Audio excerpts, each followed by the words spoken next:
jalan surga tuh nggak pernah mudah. Itu jadi jangan mengharapkan ketika kita menikah kehidupan akan langsung tring bahagia happily ever after. Nggak mungkin. Dan itu juga ya mungkin jadi salah satu sebab tontonan kita semasa kecil, Yes. nonton Disney almost sekarang udah di boycott. Itu juga yang akhirnya banyak membentuk pola pikir anak-anak muda bahwa kalau nikah ya gue harus happy, nggak boleh ada ujian lagi setelahnya. Yes. Kalau nggak happy, I don't want it. So marriage is not for me, gitu kan? Yeah.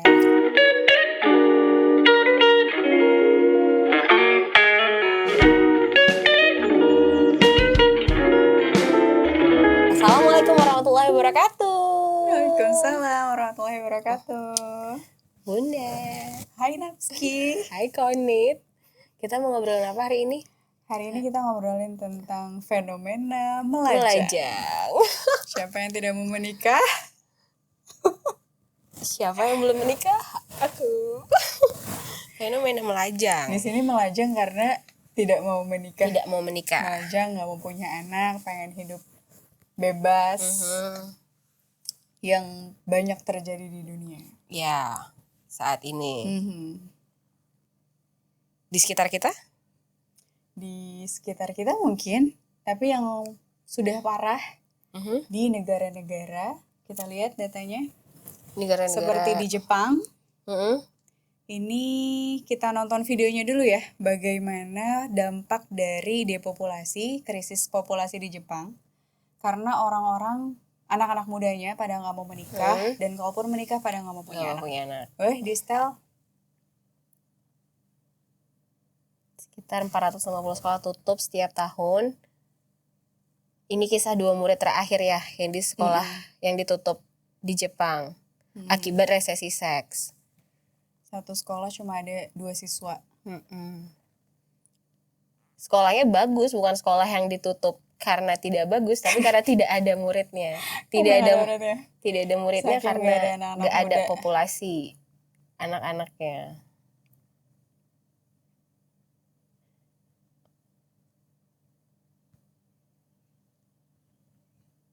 Ini mereka lulus. 2 murid terakhir. Sepi banget ya graduation-nya. Di kelas juga sepi banget. Prom night-nya kayak gimana tuh? Prom night-nya berdua doang. Jadi kita sering dengar Jepang tuh orang yang pinter, belajarnya sangat rajin. Yes. Tapi ternyata dengan kepintarannya itu tidak mampu menghasilkan generasi-generasi selanjutnya. Iya ya. Karena hanya memikirkan dirinya sendiri. Kita ke berita, data-data di berita. Ini di Korea Selatan. Korea Selatan juga mengalami depopulasi yang sangat menyeramkan. Bahkan Korea Selatan itu keluarga yang paling kecil di dunia. Rata-rata cuma 1. Dan semakin menurun keinginan memiliki anaknya. Ini kan dengan Indonesia. Indonesia belum masuk merah ya, masih 2,3. Jadi kira-kira rata-rata keluarga anaknya. Tapi ini deket banget loh udah. Menuju. Tapi yang udah merah Korea Selatan, Cina, Jepang, Amerika, Italia, Jerman, UK. Ya, yang keluarganya pada pengen sedikit-sedikit aja anaknya. Banyak anak, banyak biaya. Biaya. Lanjut. Ini ya, ini resesi seks setengah warga kota Jepang diprediksi hilang seabad lagi. Sekitar 2100 itu tinggal setengah warga Jepangnya karena nggak ada lagi yang melanjutkan generasi selanjutnya. Nah ini adalah efek dari tren itu. Child free. Tidak mau punya anak, tren. mau melajang. Kenapa? Kira-kira kenapa sih orang nggak pengen menikah? Kenapa? Pertama karena sekuler. Mereka nggak pernah ada pikiran atau konsep dalam kehidupan mereka bahwa menikah dan punya anak itu adalah bagian dari ibadah. Yang karena memisahkan antara agama, nilai-nilai agama sama kehidupannya, ya jadi males banget punya anak, ngapain? Dapat untung apa gitu? Yang ada ngeluarin uang yang banyak. Terus buat yang perempuan tubuhnya akan berubah, adaptasinya luar biasa besar, sakitnya melahirkan, kemudian menyusui. Secara karir juga akan pasti sangat-sangat terdampak perempuan. Ya bayangin orang-orang yang misalnya ketika dia kalau sekuler biasanya dia juga materialis ya. Yang kesuksesan dalam kehidupannya diukur dengan uang. Kalau kaya, kalau punya banyak rumah, mobil, maka itulah kesuksesan hidupnya. Maka itu jadi gak sejalan dengan konsep menikah dan punya anak. Karena menikah dan punya anak berarti harus ada biaya-biaya tambahan yang sangat besar. Yang tadinya menghidupi diri sendiri jadi 2 orang, 3 orang, 4 orang. Dan itu gak make sense dalam konsep materialis itu. Itu ketika punya anak ya maka logikanya banyak anak banyak biaya itu kan.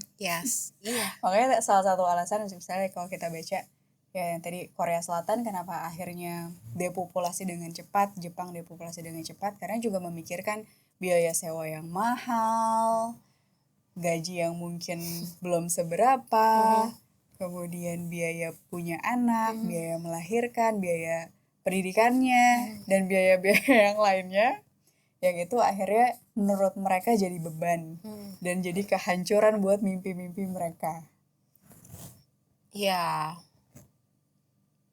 Apalagi kira-kira alasannya? Tapi lo ngalamin itu? Kalau I'm not married yet.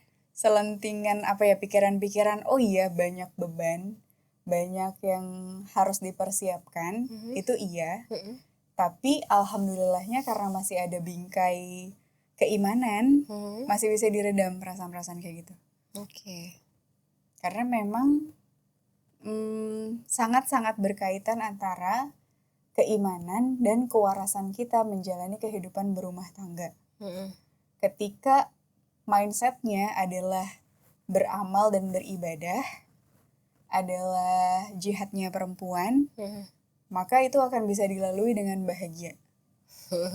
Dengan ridho dan ikhlas gitu. Karena tahu setiap pengorbanan dan kelelahan dan kesakitannya akan Allah balas dengan pahala yang luar biasa. Bahkan jadi kalau pakai bingkai iman, kita memandang pernikahan dan punya anak itu sebagai jalan-jalan kita menuju surga.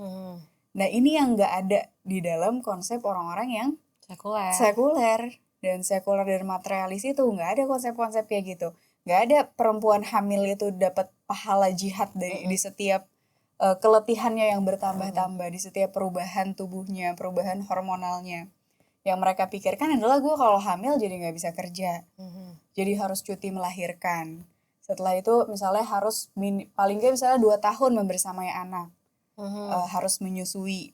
Atau mungkin kalaupun dia gak mau membersamai 2 tahun, dititip ke daycare atau dititip ke pengasuh yang akhirnya biaya lagi dan sangat memungkinkan menjadi kehancuran bagi anak-anaknya. Karena dia gak dapat kasih sayang yang harusnya dia dapatkan di 2 tahun pertama, attachment dan seterusnya. Itu yang akhirnya menjadi alasan-alasan mereka gak pengen punya anak. Bahkan pemerintahnya sampai ngasih tunjangan, sampai support banget. Berapa ratus juta gitu ya. Kayak di Singapura atau di Korea Selatan kalau ada keluarga yang mau punya anak, keluarga bakal ngasih sekian ratus juta, bakal ngasih 10 juta, kemudian ada cuti ini pokoknya dimanjain banget lah. Usahakan agar keluarganya ini pada mau punya anak. Karena tadi udah sangat-sangat mengkhawatirkan kondisi negaranya. Yang kalau itu terus berlangsung, mau sehebat apapun negaranya, mau mereka industrinya maju, kemudian kekayaannya tinggi, tapi kalau populasinya nggak ada, populasinya hilang, ya hancur-hancur juga akhirnya itu negara. Kayak sudah mulai ketar-ketir negara-negara tadi ya terhadap perilaku warganya yang tidak mau punya anak dan hidup melajang. Tapi Bun, tapi kayak takut gak punya uang, bukan takut gak punya uang, Tapi kan memang menikah itu butuh uang. Betul. Menikah itu butuh uang, punya anak itu butuh uang. Jadi mungkin kalau kita kembali ke kacamata Islam ya dipersiapkan, atau nggak perlu takut, atau nggak perlu takut sama rezeki yang memang Allah yang ngegenggam itu gitu. Tapi kan secara logika memang itu sesuatu yang mengkhawatirkan. Gimana orang yang kita banyak lah denger kemarin aja baru kan banyak cerita-cerita menikah terus suaminya kecanduan judi online atau apa, kemudian bunuh-bunuhan dan segala macam. Bunuh-bunuhan, ya Allah. Bakar-bakaran. Kan itu apa ya? Kekhawatiran untuk gue nih, gue orang yang belum menikah, khawatir akan hal itu yang ada di benak gue, nikah mah tambah masalah. Nikah mah gue punya masalah, dia pasti juga punya masalah, terus jadi combo dua masalah makin banyak gitu. Jadi apalagi kalau dari tadi lo bilang soal materi gitu, itu emang sesuatu yang real.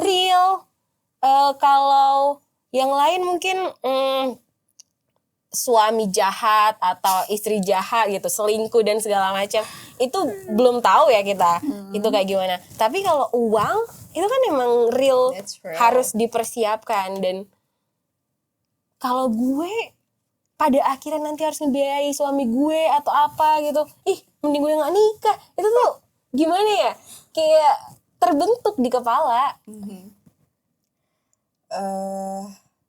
Balik lagi dengan tujuan pernikahannya itu sendiri. Kemarin kan kita pernah ngobrol ya, kayaknya nggak make sense banget gitu keluarga-keluarga di Gaza, di Palestina. Mereka mau menikah, mau punya anak yang banyak dengan segala kesulitannya yang jauh-jauh lebih sulit dari apapun yang tadi Nabila sebutkan. Takut ini dan seterusnya. Itu semua terjadi di sana. Pada keluarga-keluarga mereka bahkan lebih berkali-kali lipat lebih menyeramkan lah. Tapi pertanyaannya, untuk apa kita berkeluarga itu? Untuk apa kita mau menikah dan mau punya anak? Kalau tujuannya adalah surga, kalau tujuannya adalah amal-amal dan ibadah yang pengen kita perjuangkan, maka kekhawatiran itu tidak akan menghentikan kita, tapi membuat kita lebih bersiap. Kekhawatirannya memang ada, tantangan-tantangan itu memang ada, dan kita nggak pernah tahu kehidupan ke depan ketika berumah tangga tuh seperti apa. Semuanya dalam takdirnya Allah kan, kita nggak pernah tahu apakah mungkin ujiannya dari pasangan, apa mungkin dari anaknya atau dari keluarga pasangannya, wallahu alam. Tapi kehidupan memang akan selalu ada ujiannya. Tapi yang harus jadi mindset kita adalah tujuan berkeluarganya adalah ke surga. Dan ke surga memang tidak akan pernah mudah. Jadi itu yang kita kejar. Yang kita pikirkan adalah bukan biaya memiliki anaknya, tapi pahala yang dihasilkan dari membesarkan anak-anak yang solihah. Dan itu diperjuangkan selama berpuluh-puluh tahun. Kadang kan kita anak-anak muda pengennya instan ya. Kita ngerasa kalau udah kerja, gue pengen dapat hasilnya sekarang juga. Kalau gue udah melahirkan, gue pengen anak solihnya sekarang juga gitu. Gak bisa. Ketika udah ngomongin keluarga dan punya anak, itu prosesnya luar biasa panjang. Misalnya untuk punya anak-anak yang solih dan solihah, katakanlah 20-30 tahun ya, dia baru kelihatan gitu menjadi anak-anak yang solih-solihah, amalnya banyak, menjadi amal jariah buat bundanya. Ya itulah proses selama itu. Ya, yang mungkin di sana ada kekurangan finansial, mungkin di sana ada ujian-ujian yang lain, ada yang sakit, ditimpa dengan berbagai macam hal. Tapi ketika tujuannya surga, itu semua akan dilewati. Kita akan punya keberanian untuk melewati itu karena kita yakin, memang ke situ jalan surganya. Jadi memang jalan surga tuh nggak pernah mudah. Itu jadi jangan mengharapkan ketika kita menikah kehidupan akan langsung tring, bahagia, happily ever after. Gak mungkin. Dan itu juga ya mungkin jadi salah satu sebab tontonan kita semasa kecil, nonton Disney almost sekarang udah di boycott. Itu juga yang akhirnya banyak membentuk pola pikir anak-anak muda bahwa kalau nikah ya gue harus happy, nggak boleh ada ujian lagi setelahnya. Yes. Kalau nggak happy, I don't want it. So marriage is not for me, gitu kan? Yeah. Dan mungkin disuguhkan juga ya contoh-contoh dari influencer yang menikah ala-ala Disney, gaya-gaya princess. Itu jamaah influencer itu serem loh. Iya. Iya gak sih? Iya kan? Astagfirullah. Iya. Iya, pokoknya yang kayaknya tuh pernikahan harus yang happily ever after, yang langsung kaya, langsung mapan, gak mau berjuang dan seterusnya. Gitu, jadi harus ada mindset ke sana. Penyebab lain mental health. Salah satu penyebab kan gak mau nikah. Iya gak sih? Luka pengasuhan. Dari orang tua, aku gak mau jadi ibuku gitu kalau aku punya seperti anak. Aku dulu. Aku gak mau. Atau dari keluarga yang broken home. Iya kan? Mungkin jadi takut mungkin jadi enggan berhubungan dengan laki-laki karena mungkin orang bapaknya dulu mungkin isu mental health-nya kali ya. Bukan mental health pada diri, pada pribadinya. Karena kalau kita bandingkan misalnya kemudahan hidup di zaman kita dengan orang tua kita, itu kan lebih susah orang tua kita kemana-mana ya, dengan segala ujiannya, dengan segala fasilitasnya yang masih minim. Tapi somehow mereka tangguh-tangguh aja gitu. Gak banyak dikit-dikit mental health, dikit-dikit mental illness.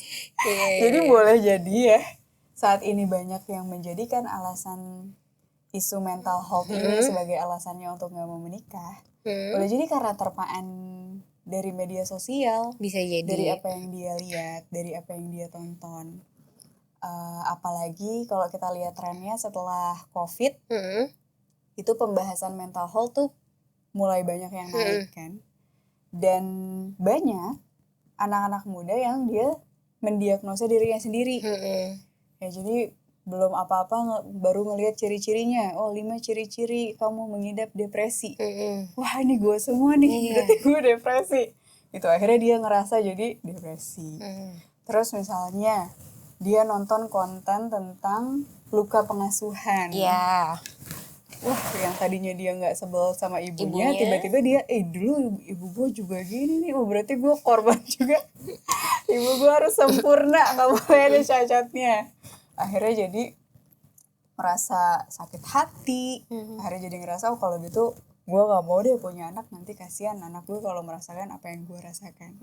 Gue nggak mau deh punya anak, nanti anak gue harus merasakan kejamnya dunia seperti yang gue rasakan.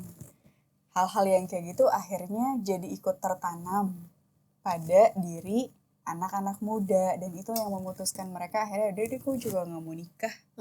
Itu akan menyulitkan. Belum lagi berita-berita rumah tangga dari artis-artis atau ya pokoknya berita-berita yang menyeramkan lah. Ada perselingkuhan, ada ya macam-macam lah. Padahal gue pernah dikasih nasihat dulu tuh terkait itu. Gue juga pernah punya mindset seperti itu. Takut karena melihat contoh-contoh di sekitar gue, bukan selebriti atau public figure, tapi orang di sekitar gue, pernikahan di sekitar gue yang ya itu ada perselingkuhan, ada KDRT bahkan orang yang sangat dekat sama gue melakukan itu gitu, yang gue rasa kayak dia kan orang soleh, dia kan temen gue tahu nih orang nggak mungkin dia mukul bininya tuh, nggak mungkin makin gitu. Takut. Makin nggak ada yang bisa gue percaya, nggak ada laki-laki yang benar gitu. Gue sempat mikir kayak gitu dulu. Tapi waktu itu shout out tuh Khalida harus di shout out. Khalida tuh ngasih nasihat. Kata Khalida, itu mah bukan nikahnya kali teh, itu mah tetehnya harus ganti circle. Dia bilang kayak gitu. Ya gitu, ya emang bener. Iya, yang pernikahan yang bermasalah, problematik gitu, toksik atau apapun itu banyak kita denger, tapi itu cuman cuman sedikit doang kalau dibandingkan dengan yang juga happy gitu, yang harmonis, yang seperti ibu ini banyak mungkin yang happy tapi dia tidak terekspos, diekspos. tidak diekspos ya, biasa kan kayak gitu ya, Biasanya ngapain gitu, juga yang sedih-sedih baru rame. yang rame, because bad news is good news is masih kayak gitu. Jadi di jurnalistik dulu kita dibilang kayak gitu, bad news is good news. Jadi gue yang disuruh ganti circle sama Halida. Oke Halida, oke ya sih, bener sih. Bener kan? Banyak anak-anak muda yang dia nggak punya teladan rumah tangga yang ideal tuh kayak gimana, sehingga dia nggak ada keinginan gue juga pengen punya rumah tangga kayak si A, kayak si B, kayak si C. Kalau gue alhamdulillah menemukan teladan-teladan keluarga yang luar biasa, masya Allah, tabarakallah gitu ya. Ngelihat, jadi dari masih single tuh ngelihat keluarganya Teh Imun misalnya, yang suami istrinya aktif berdakwah, anak-anaknya juga aktif berdakwah. Yes. Oh ada pernikahan kayak gini, keluarganya Teh Herlin. Ini yang perlu diundang dong jadi. Teh Herlin nggak mau. Teh Herlin baik banget cerita luar biasanya. Iya. Teh Herlin itu ketika ta'aruf dia sama sekali nggak menanyakan soal gaji. Ya pokoknya dia cuma memastikan komitmen suaminya ini sama dakwah. Udah. Teh Karin, kalau Teh Karin udah ceritakan ya bagaimana keluarganya. Ya pokoknya keluarga-keluarga yang akhirnya ternyata yang mengimplementasikan teladan-teladan di dalam Al-Quran pada keluarganya itu banyak dan menjadi sangat produktif. Menjadi keluarga yang dia tuh kayak cahaya di masyarakat gitu. Dia mengeluarkan banyak kebermanfaatan yang sangat-sangat dirasakan, dan ini surganya tuh kayak gini, jalan surganya kayak gini. Yang mereka tempuh itu dengan puluhan tahun jatuh bangun berdarah-darah, tapi sangat worth it kalau akhirnya masuk surga dan punya pahala sebanyak itu. Gitu. Jadi mungkin teladan-teladan itu yang akhirnya tidak banyak ditemukan sama banyak orang. Tuh kalau yang didengerin, yang dibaca yang serem-serem terus, yang KDRT yang selingkuh terus, ya akhirnya orang juga jadi ngeri sendiri. Makanya kata Khalida itu benar, ganti circle. Kenapa? Karena emang orang-orang itu bukan kisah-kisah pernikahan yang penuh dengan perjuangan tapi menyenangkan seperti yang lo sebutin tadi itu bukan orang-orang yang bakal lo dengar, mengumbar-ngumbar, nggak bakal kedengeran itu cerita-cerita itu tuh nggak bakal kedengeran, tapi emang kita yang mendekat dan mencari. Makanya ganti circle dengan lingkungan, menciptakan lingkungan, mencari lingkungan yang baik-baik itu. Terima kasih Halida. Insyaallah. Alright. Dan Astagfirullahaladzim. Teh Herlin datang ya, Teh Herlin ya. Itu udah diminta sama Wanit. Jadi anyway, ketika kita ngelihat tadi ya masalah yang sangat-sangat menyeramkan sampai akhirnya depopulasi. Karena tadi ada sekuler, materialis, orang jadi nggak mau punya anak, jadi pengen hanya mementingkan kesenangan sendiri. Ternyata dampak kehancuran pada sebuah negaranya sangat-sangat besar. Sangat menyeramkan, udah lampu merah lah itu. Itu akhirnya ini hikmah yang luar biasa besar, bahwa ternyata seluruh perintah Allah di dalam Al-Quran, perintah Allah untuk menikah, perintah Allah untuk menjaga diri, menjauhi zina, perintah Rasulullah untuk punya banyak anak, dan semua konsep-konsep dan nilai-nilai dalam Al-Quran itu untuk kebaikan manusia itu sendiri.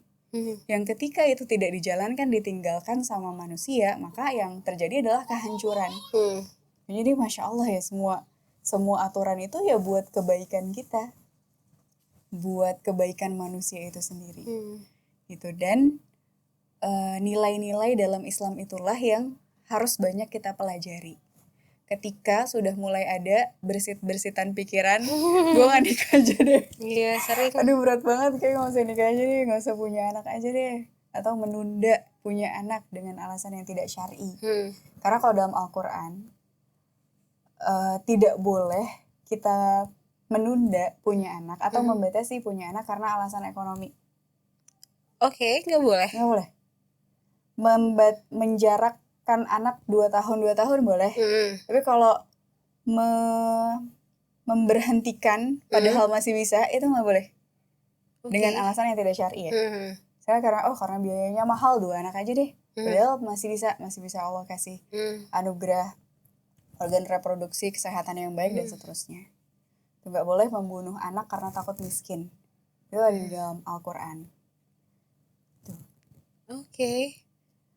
Gue nggak tahu kalau nggak boleh. Ya kan menjarakan anak boleh. Bukan. Ya masalah ekonomi, karena ekonomi. Karena ekonomi nggak boleh. Itu nggak boleh. Nggak boleh. Kalau karena kesehatan, misalnya akan membahayakan ibunya, boleh. Jadi nggak punya anak. Misalnya gue, jadi menunggu untuk tidak punya anak dulu karena gue ingin mapan, itu nggak boleh. Nggak boleh. Karena menunggu punya rumah dulu, nunggu punya mobil dulu nggak boleh. Nggak boleh. Dalam Islam. Banyak tuh yang pengen punya mobil dulu. Betul. Biar bisa jalan-jalan gitu, biar giving comfort katanya. Atau di steril. Steril juga nggak boleh. Misalnya 2 anak habis itu dioperasi, dipotong ininya jalur indung telurnya biar nggak bisa punya anak, nggak boleh. Nggak boleh juga.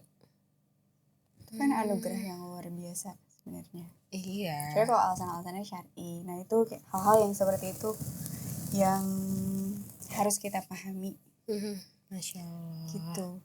Terus apa lagi dalam Islam? Dalam Islam solusi selain itu? Tadi ya teladan. Selain teladan. Kalau dalam Al-Quran dicontohkan teladan-teladan keluarga yang luar biasa. Nah ini yang harusnya jadi mindset kita dalam menikah. Bukan keluarganya Cinderella. Dan sebenarnya tidak ada. Tapi yang Allah contohkan adalah keluarganya Nabi Ibrahim, keluarganya Luqman, keluarganya Imran. Keluarganya Nabi Ibrahim adalah keluarga para nabi, yang mana pernikahannya ini sangat-sangat berkah, yang menghasilkan keturunan para nabi.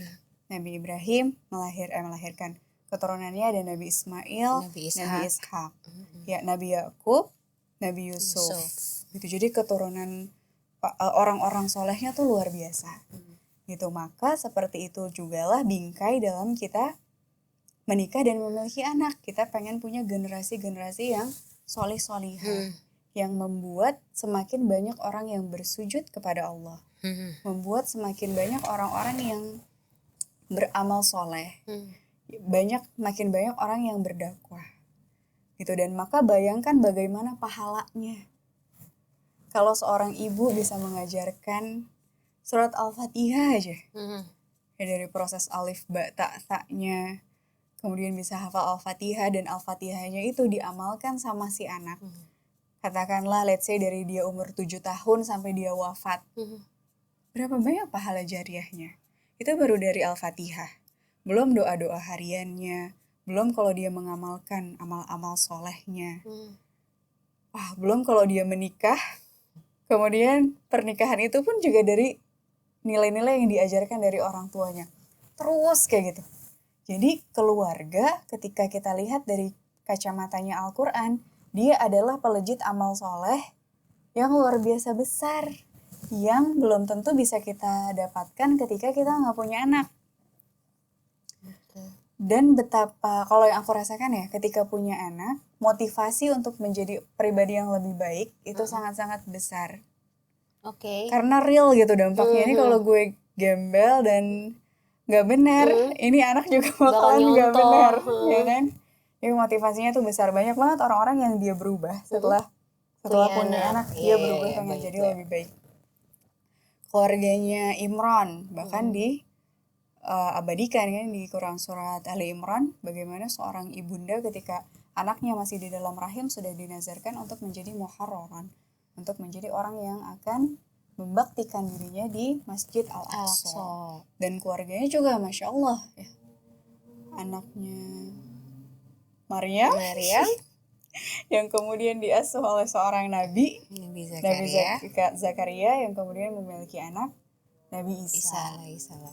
Itu juga keluarga yang luar biasa, yang nilai dakwah dan kebaikannya besar. Begitu juga dengan keluarga Luqman. Ya Allah gambarkan bagaimana ayahnya nasihat-nasihatnya luar biasa.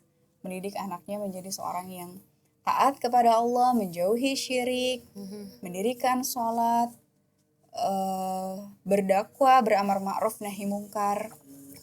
Ini juga contoh-contoh yang luar biasa. Dan ini yang harus jadi mindset kita dalam menikah.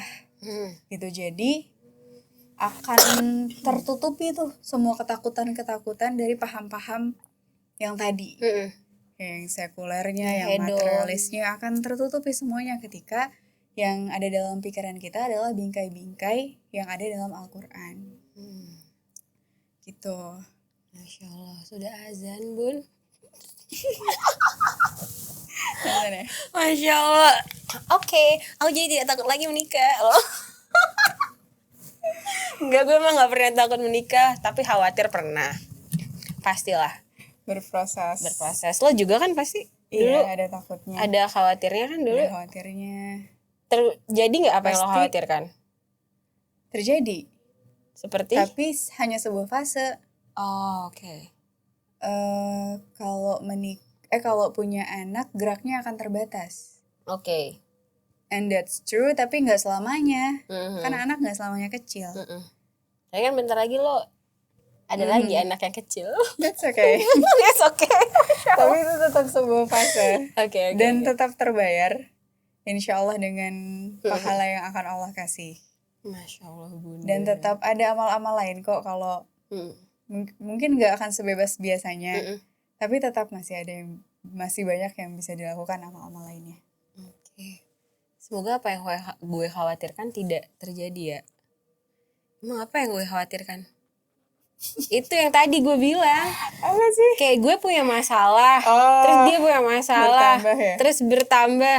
Gue kayak gak Pasti ngebayangin sih itu. kayak gue males gitu. Gitu loh. Pasti. Jadi itu bikin males, serius. Gue ngerasa kayak gue cukup membenahi masalah gue, insya Allah gue bisa gitu. Terus sedangkan gue harus menambah masalah dengan. Pertama yang harus diyakini adalah apapun yang Allah takdirkan pasti ada ujiannya. Mau kita memilih sendiri belum tentu juga kita terbebas dari masalah.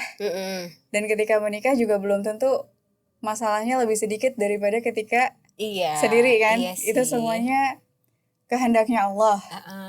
Terus yang kedua, menikah juga perlu semangat ridho kepada Allah. Raditu billahi rabba wa bil islami dina wa bi Muhammadin nabiyya wa rasulah. Menikah, pernikahan dalam bingkai ridho kepada Allah. Yang artinya kita siap dengan apapun takdir Allah. Dititipkan bersama siapa, dititipkan melahirkan dan merawat anak berapa, dengan masalah apa, semuanya dengan bingkai keridhaan kepada Allah. Karena yakin ketika kita ridho kepada Allah, maka Allah juga ridho kepada kita. Dan itu harga yang sangat-sangat pantas. Untuk mendapatkan keridhaan Allah kan, it means tiket surga kan. Nah itu juga yang harus selalu dibawa. Makanya setiap pagi dan petang kita diminta berzikir raditu billahi rabba, untuk meyakinkan lagi hati kita. Oh ya, apapun yang kedepannya akan kita jalani nanti, ketakutan-ketakutan itu, kekhawatiran-kekhawatiran itu, apakah terjadi atau tidak terjadi, semuanya ridho kepada Allah. Amin ya Allah. Dan keridhaan itu akan sangat tergantung dengan kondisi keimanan kita. Jadi kalau lagi deket sama Allah, insya Allah gampang. Sok banget ya. Insya Allah iya. Maksudnya insya Allah lebih mudah ridhonya. Tapi yang bermasalah kalau lagi jauh, wah itu bawaannya ngeluh terus, bawaannya menjadi orang paling menderita di dunia. Victim banget. Padahal gak gitu-gitu banget. Gak sedih-sedih banget kayak kisah hidup lo sebenarnya. Iya. Gitu, itu yang gue rasakan sih. Di seumur jagung pernikahan. Berapa tahun lo udah? 3 tahun. Nggak jagung lah. Jagung lah itu. Enggak. Baru 3 tahun. Jagung kenapa dibilang? Itu ungkapan. Baru sebentar. Baru Lama tuh 20 ya. tahun, 30 tahun gitu. Baru sebentar Itu harus tapi. ada narasumber yang sudah tua-tua. Iya bener, nanti insya Allah. Ya, harus ya. Abis ini bakal tapping sama seorang yang luar biasa.